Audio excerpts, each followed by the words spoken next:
Finally, one of the things that you're going to be thinking about if you are facing federal criminal charges or a sentencing hearing is you want to be thinking about what types of programs that might be available that will put you in a position for administrative relief if you go into the criminal justice system. Now, I'm filming this video in August of 2025, and as of this filming, there's only one. Well, there's really kind of two now. There's only one program you could participate in that will objectively result in a time cut. That is the residential drug abuse program. The other program that could be in addition to that is the First Step Act, but that's a congressional law, and we're going to talk about both. And we're going to talk about what steps you could take to get the most benefit from both of those programs. Because if your judge sentences you to 5 years or 3 years or 15 years, in federal terms, it's months, so 60 months, 36 months, or 180 months, okay, you are going to want to be advocating for yourself to get administrative relief. But not everybody qualifies for this relief. And so it's super important for you to understand that. It's one of the reasons that I really encourage you to invest as much time and energy as possible to really get to know the journey ahead. And I'll share our screen. This is prisoninvestors.org website where everything is free. We're a non-revenue generating site because we really believe that people should learn. But you should go through these courses. You might take a look at our books, at our free lessons that will help you regardless of which stage of the journey you're in. You might want to look at our master classes, our Ask Me Anything. We've got an artificial intelligence toolbot down there where it will respond to your questions. You might want to look at my own journey of how I memorialized and documented my story. You could look at the timeline that I show through my 26 years in prison and how I memorialized everything. That's super important because that's what we think you need to be doing. And you could do it just by clicking that button at the top of the page that says Profiles and go in there and start building your own profile. If you build your profile, you're going to show up on our leaderboards. You're going to earn points that are going to help you along the way and help you stand out within the system and show and really advance our impact page, which we're using for advocacy. So these things take a few minutes to populate because it's got to scan our whole site. But then you'll see there's 1,747 people. You can get family members to help. You can get information right there by clicking on the help button at the top and learn how to use this tool. But all of these tools are not about us. They're about you. Everything on Prison Professors is free. I always say you do not need to hire a prison consultant. Okay, most of those people served 1 year in a single prison. They're not experts of anything except ordering commissary. You are the expert in your life, and you can architect a plan to help you work towards the best possible outcome. But you've got to educate yourself. You've got to learn about every nuance and aspect of the system. If you spend a lot of time on Prison Professors, you're going to find yourself much more literate about this system than if you don't. If you want to have a guide, I only recommend Justin Paperny. You could participate in the free interactive webinars that he makes available to respond to people's questions by going to whitecollaradvice.com/nonprofit and register. I personally cannot divert time to be working with individuals, but Justin does a great job, and he's the only one that I trust. You are going to want to learn about RDAP and whether you qualify.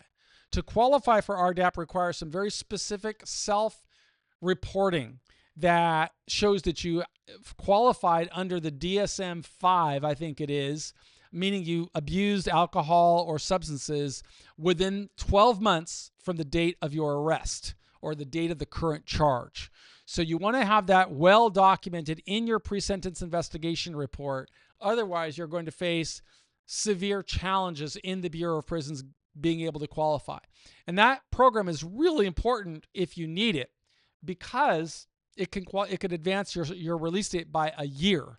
And it depends on the length of your sentence. But if your sentence, I'm just going to go off the top of my head. If it's 24 months or less, I think you get 6 months off of the sentence. If it's up to 36 months, but you get up to 9 months off of the sentence. If your sentence is longer than 36 months, you can get up to 12 months off of your release date.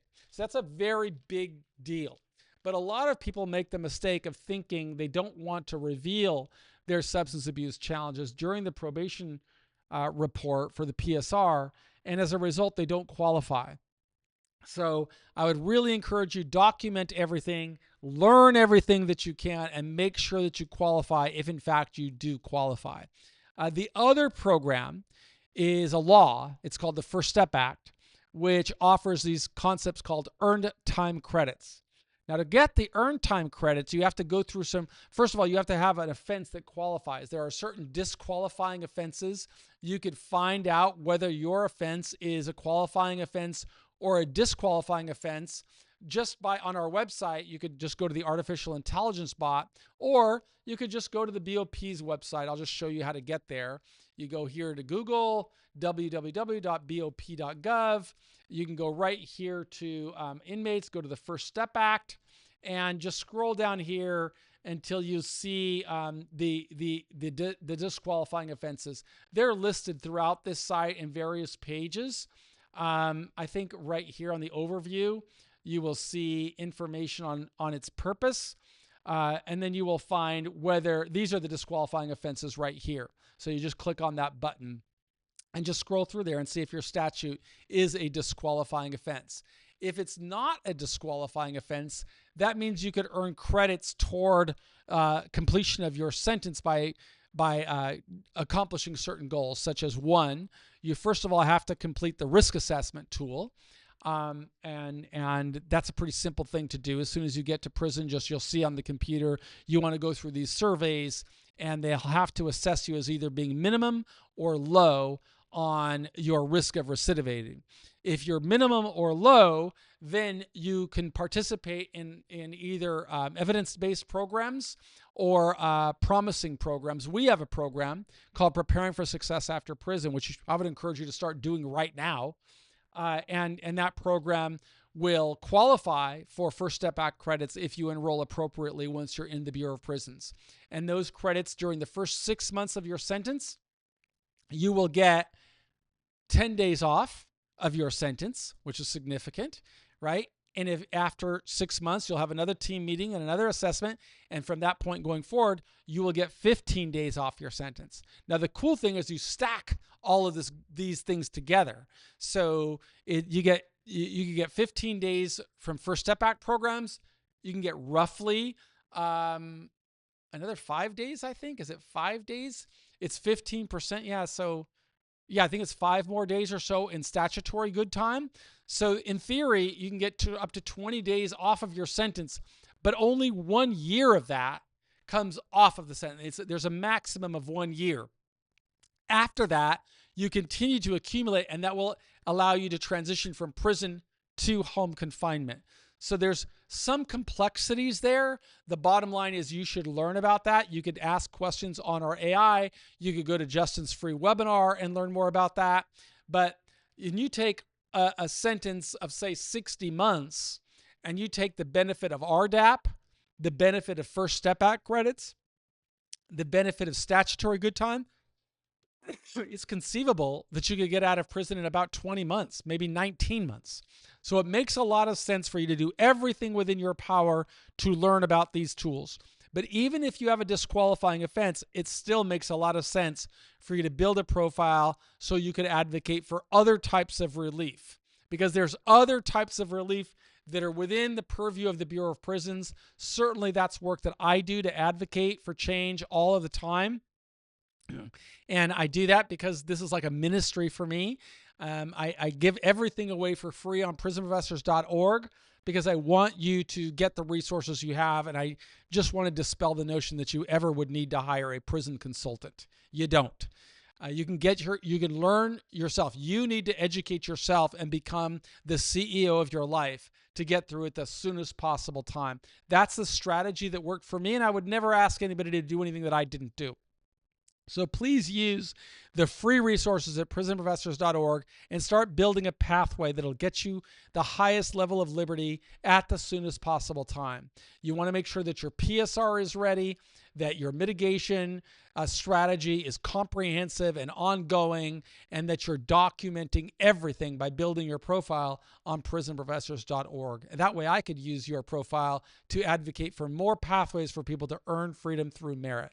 My name is Michael Santos. I'm the founder of Prison Professors, and I believe in you.